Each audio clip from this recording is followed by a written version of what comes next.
Welcome to the deep dive. You've brought us, well, quite a stack of sources here, articles, research notes, and they all seem to circle around the work of the philosopher Dan Zahavi. That's right. He's a really significant contemporary voice. So we're here to unpack them, right? Yeah. Cut through the density maybe and pull out the key insights fast. Yeah, exactly. Dan Zahavi, he's known for his deep dives into selfhood, consciousness, and how we actually exist with other people in the world. He works within phenomenology, mostly, but he also talks to psychology, psychopathology, even Eastern philosophy gets woven in. And the sources you've got here, they seem to reflect that range. Excerpts from his own stuff, edited books. Yeah. It looks like a good cross-section. It really is. It gives us a good window. Okay, so our mission for this deep dive is what?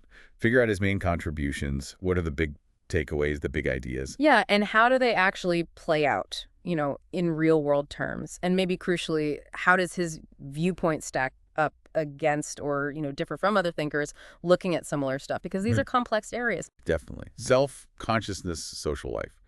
Not simple. Not at all. So we're not just reading definitions. We're trying to explore what it really means to be you, to have your own perspective, how that connects to your body, how you relate to others. And even what happens when that basic sense of being a self kind of goes off track. Exactly, when it gets disrupted. All right, this sounds fascinating. It's fundamental stuff, really. Okay, let's get into it. Let's unpack this. Great. So maybe the best place to start is right at the core. Zahavi really insists we have to begin with the subjective, the first-person perspective. Okay. And it's not just, one viewpoint you could choose. It's more fundamental. It's how experience is actually given to you. So less about looking at myself from the outside and more the built-in feeling of I am having this experience, just the raw feeling of seeing the blue sky, maybe not the thought I am seeing the blue sky. Precisely. That's the key distinction he makes. He calls that basic level pre-reflective self-consciousness. Pre-reflective. Yeah. It's that immediate forminess that just comes with any experience you have. Feeling joy, seeing a tree, thinking a thought. It's implicitly yours. You don't have to step back and notice it. It's just there. Yeah. Like a background quality. Kind of like the background hum of consciousness, yeah. It's always running, making the experience your experience, even if you're totally absorbed in, I don't know, watching a movie or something. Okay. And that's different from reflective self-consciousness. That sounds more like the stepping back. Yes, exactly. Reflective self-consciousness is when you do turn your attention back onto yourself or your experience. You make it an explicit object. I am aware that I am seeing the tree. Or, I seem to be feeling happy right now. That's it. It's a second-order act. It's built on that pre-reflective base, but it's not the same thing. Now, I know some other traditions, especially in social psychology, they've argued that our sense of self is mostly, maybe even entirely, social, haven't they? Thinking of someone like G.H. Mead. That's a really important contrast, yeah. Mead's view is that self-consciousness emerges when you start seeing yourself from the perspective of others. You internalize the group's attitude towards you, and that's how you become an object to yourself. So you need that social mirror to even have a self, in his view. In Mead's specific sense of self-consciousness, yeah. He acknowledged you could have, say, a toothache privately, but that richer sense of being a self, an object to your own awareness, required that social interaction, that taking the attitude of the other. Which would imply, what? That if you somehow grew up totally isolated, you wouldn't really develop a self. The strong version of Mead might suggest something like that, yeah, that the capacity for real selfhood is deeply social. But Zahavi, coming from phenomenology, he pushes back a bit. He absolutely agrees that the personal self, Like my personality, my history, my roles. exactly, your character traits, your identity narrative, all that is heavily shaped by society, by interactions, by how others see you, no question. Okay, that part makes intuitive sense. But Zahavi argues there's a more fundamental, minimal self that comes first. He sometimes calls it the pure ego. Pure ego, okay? It's just the basic site or the subject of experience itself.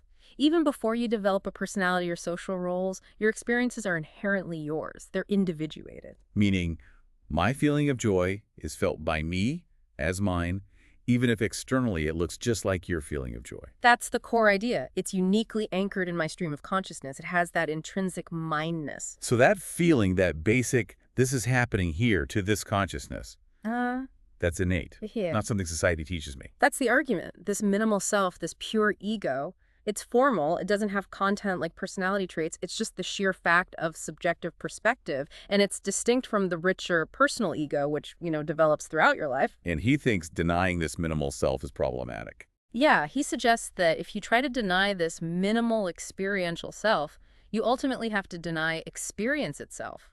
Because how can you have an experience that doesn't belong to anyone, that isn't someone's experience? It seems incoherent. That distinction between the minimal, sort of formal self and the richer, content-filled personal self feels like a really useful tool. And you mentioned this connects somehow to Indian philosophy. Yes, there are some really interesting resonances, especially with concepts like self-illumination, svapraketva, and Advaita Vedanta. Illumination. It's the idea that consciousness is inherently self-luminous, like a light that reveals itself in objects without needing another light shone on it. Its very nature is to be present and aware. That sounds very close to that inherent forminess. It does, doesn't it? The self-present quality is seen as the condition for anything else to be present to consciousness. What about the Buddhist idea of non-self, anātman? That sounds like a direct challenge. Ah, yes, that's a crucial point of engagement. Buddhist traditions, famously, deny a permanent, substantial, unchanging self. So Zahavi enters into dialogue here. Does the fact that awareness seems reflexive, aware of itself, necessarily mean there's a self in the strong sense? Or can that reflexivity be understood differently? Exactly. Some interpretations, for instance, in Madhyamaka Buddhism, talk about a mere I. It functions practically as a subject, for experience and action, but ultimately, under analysis, it's seen as conventional, not a fundamental, enduring entity. So it exists on one level but not another? Kind of. Zahavi uses these debates to explore the nuances. Denying a substantial, unchanging soul-like self doesn't automatically mean denying the basic first-person givenness of experience. There are different ways to conceive of the I. Okay, so we have this subjective core, this pre-reflective awareness. But it's not just a mind floating in a void, right? The body's got to come in here somewhere. Oh, absolutely central. Zahavi, very much following Husserl and Merleau-Ponty in the phenomenological tradition, puts huge emphasis on the body. He makes a key distinction between the lived body Leib in German and the objective body Leibkörper. Lived body versus objective body. What's the difference in simple terms? The lived body, Leib, is your body as you experience it from the inside. It's the unthematic background way your body is just there as the vehicle of your perception and action.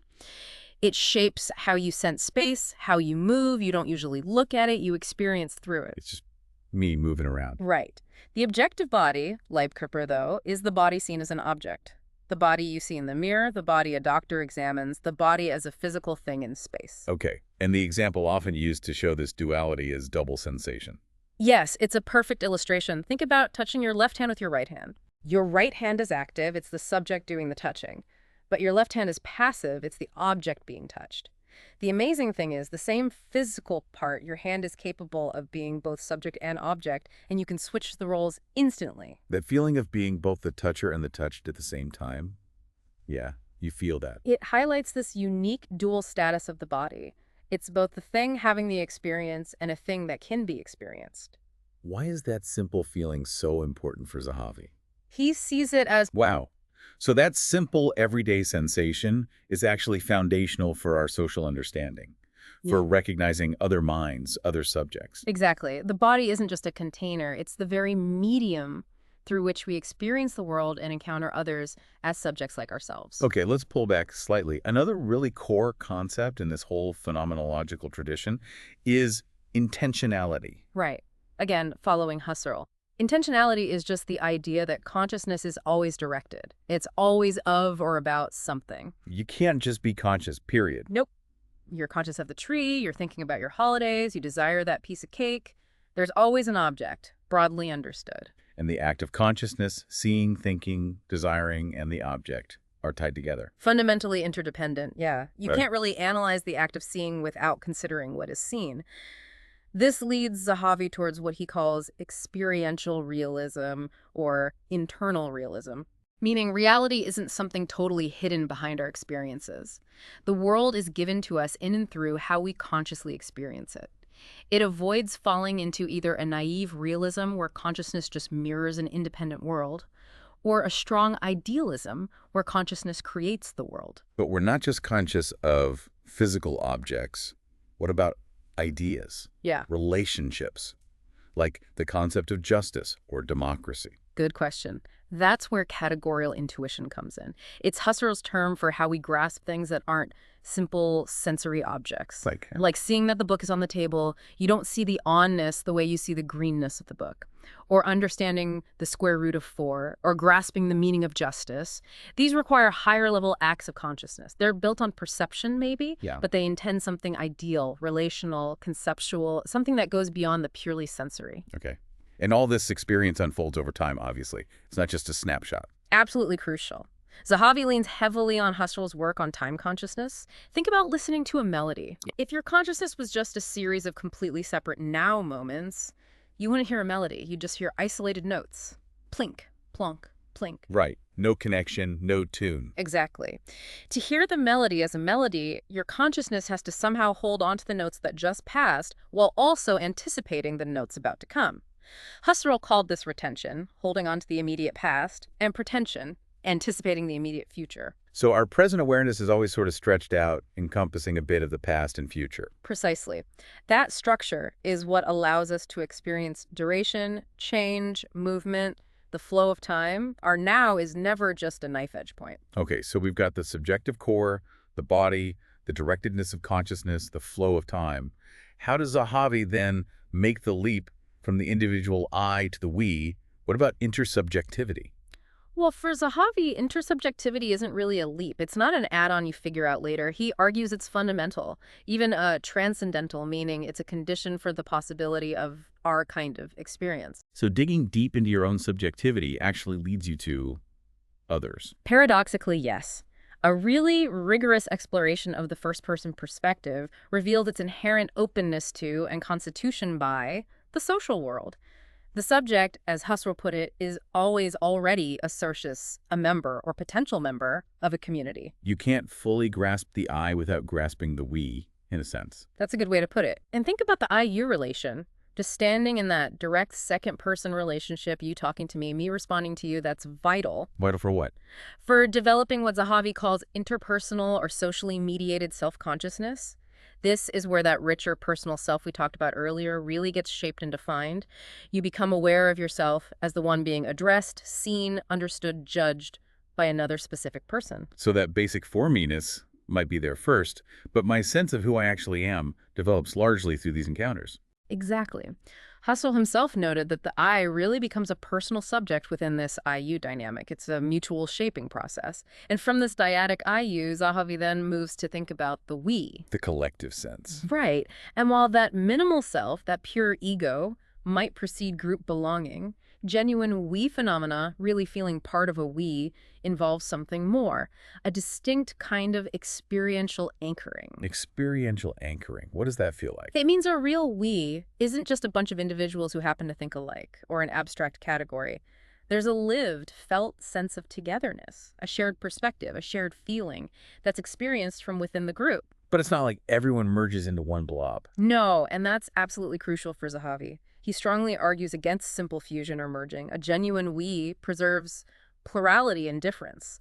It's a being together of self and others. Individual perspectives are still there, but they're transformed by being part of this shared context. And this being together can look very different depending on the group. Oh, definitely. He draws on earlier phenomenologists like Alfred Schutz and Gerda Walther to map out the complexities. There are different degrees of, say, immediacy or intimacy. Like the difference between waiting in line with strangers versus being with your family. Exactly. Walther made a useful distinction between purely personal communities, think close friendships, love relationships, where interaction is direct, goals are shared, and the community's own flourishing is often the point. Like a reflexive community. Yeah, that's a term used. Versus objectual communities. These are groups centered around shared objects, symbols, rituals, norms, like supporting the same sports team or identifying with a nation. Where people might be spread out, maybe don't even know each other personally. Right. And members might be more interchangeable in those objectual communities. My connection is to the shared thing, the team, the nation, the cause, more than directly to every other individual member. How does this connect with ideas like joint commitment from philosophers like Margaret Gilbert? That's another important piece. Gilbert emphasizes how forming a we often involves a joint commitment. If we commit to putting on a play together, then that creates obligations. I can hold you accountable if you flake on rehearsals, right? So there's a shared responsibility. Or if we commit to being enthusiastic fans at a game, maybe I can nudge you if you're looking bored. It highlights the normative aspect, the rules and expectations that come with being part of a we. But Zahavi seems cautious about saying every interaction creates a we. Yes, very much so. This is a key point of nuance for him. He questions whether just talking to someone or any communicative act automatically generates a shared we perspective, or that what it is like for usness. Like buying a coffee. You interact, you communicate. But you probably don't feel like you and the barista form a meaningful we, right? Or think about hostile arguments or purely instrumental interactions. There's communication, maybe even understanding of a sort, but not necessarily that shared identification or togetherness. The number of people we actually form a we with is much smaller than the number we just interact with. This also seems to tie into social psychology, how we categorize people and ourselves. Exactly. Zahavi brings in insights from social identity theory and self-categorization theory, Toshfeld, Turner, building on Schutz's ideas about typification. We constantly categorize people to navigate the world. Seeing someone as the mail carrier rather than just Bob. Right. Treating them according to their role. And we do it to ourselves, too. When you apply for a job, you might think of yourself primarily as an applicant. At a protest, you're an activist. Turner called this depersonalization, shifting from seeing yourself as a unique individual to seeing yourself as an exemplar of a social category. And that definitely shapes who we are and how we behave. Absolutely influences our personal self, our identity. But Zahavi's point, tying it back, is that while social roles, group memberships, and categorization are hugely important in shaping the personal self, they don't create the underlying basic self, that first-person perspective. So the minimal I is still the necessary starting point for even entering into those social roles or group identifications. That's the idea. The self and the we're in this constant dance, shaping each other. But the basic subjective anchor isn't reducible to the social constructions built upon it. Okay. Now, what happens when this structure, this sense of self, starts to break down? You mentioned Zahavi looks closely at psychopathology. Yes, this is a really fascinating and important part of his work. Looking at conditions like schizophrenia, where the fundamental experience of selfhood is disrupted, can actually teach us a lot about the structure of the normal self. It reveals what's usually hidden in plain sight. By seeing what goes wrong, what kinds of disruptions are particularly insightful? One really central concept, highlighted by the psychiatrist Wolfgang Blankenberg, is the loss of natural self-evidence. Loss of natural self-evidence. What does that mean? It means that the normal, taken for granted, common sense background understanding of the world disappears. Yeah. That feeling that things are obviously the way they are, that social situations have an implicit logic, that practical tasks are straightforward, that gets lost. So everything feels strange, questionable. Exactly. Unsettlingly strange, lacking its usual grip or obviousness. Someone might be able to solve abstract logic puzzles perfectly well, but find everyday social cues or simple practical problems completely baffling because that implicit common sense background is gone. That sounds incredibly disorienting. It's often described as profoundly alienating, yes. Then there's another crucial distinction, discussed a lot by Sean Gallagher and others, between the sense of ownership and the sense of agency. Ownership versus agency. Ownership is the feeling that this thought is occurring in my mind, or this is my arm moving. Agency is the feeling that I am the one initiating this thought, or I am controlling this movement. And normally those go together seamlessly. Right. You feel both ownership and agency over your intentional actions and thoughts, but in some conditions they can come apart. Like with symptoms such as thought insertion. Precisely. Or alien control experiences. In thought insertion, the person feels, yes, this thought is happening in my head, ownership, but I am not thinking it. It's being put there by someone else. So ownership is there, but agency is lost, and crucially, it's misattributed to an external source. And similarly for alien control, my body is moving, ownership, but I'm not the one doing it, lost misattribution of agency. Exactly. And Zahavi, among others, argues that theories focusing only on the loss of agency aren't quite sufficient. They don't fully explain why the agency is actively attributed elsewhere. It's not just I'm not doing it, it's someone else is doing it to me. Right. And this might connect back to disruptions in things like protention, that feeling of thoughts smoothly generating from within your own cognitive flow. If thoughts seem to arrive abruptly, already formed without that sense of intergeneration, it could fuel the interpretation that they must be coming from outside. There was also mention of hyper-reflexivity. Yes, this is something described very powerfully by people like Anton and Artaud, who had intense experiences of mental distress. Hyperreflexivity is when things that are normally in the background, implicit parts of experience, especially bodily feelings or processes, become the focus of intense, often anxious and distorted attention. So the body stops being the transparent way you live in the world. And becomes this opaque, strange object that you're constantly problematically aware of. Its normal, taken for granted functioning breaks down under this hyperscrutiny. And you also mentioned melancholia briefly in the outline. Yeah, just as another example. Zahavi notes how some forms of melancholia can involve a deep alienation from the present social world, sometimes because the person is still implicitly judging things by outdated or internalized norms, perhaps from childhood, making the current reality feel foreign or wrong. It's really clear that Zahavi isn't just working in a philosophical armchair. He's actively engaging with interdisciplinary findings. Oh, absolutely. That dialogue is crucial to his approach. He draws on and contributes to work in empirical fields, infant research, for example. How does that connect? Well, studies say that newborns react differently when someone else touches their cheek compared to when they touch their own cheek. The rooting reflex might disappear with self-touch. That provides evidence for a very early ability to distinguish self from non-self stimulation. Which kind of pushes back against older ideas that infants start in a completely merged, undifferentiated state with the caregiver, like a fusional we-ness. Exactly. If they can make that basic distinction, the idea of total fusion seems less likely.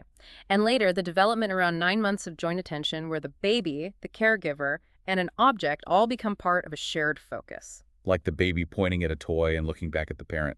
Yes, that proto-declarative pointing. That shows the infant is coordinating their attention with another person's, towards a third thing. They have to differentiate their own perspective from the caregiver's while also sharing the focus. Again, it suggests differentiation and coordination, not fusion. And he also engages with cognitive science and neuropsychology. Definitely. He discusses and critiques theories coming out of those fields, particularly those trying to explain the mechanisms of agency or social understanding, like certain versions of simulation theory. The idea that we understand others by sort of running a simulation of them in our own heads. Right. Zahavi often questions whether these computational or subpersonal models fully capture the actual subjective experience, the first-person phenomenology of things like agency, or whether they can adequately explain the really complex misattributions you see in symptoms like thought insertion.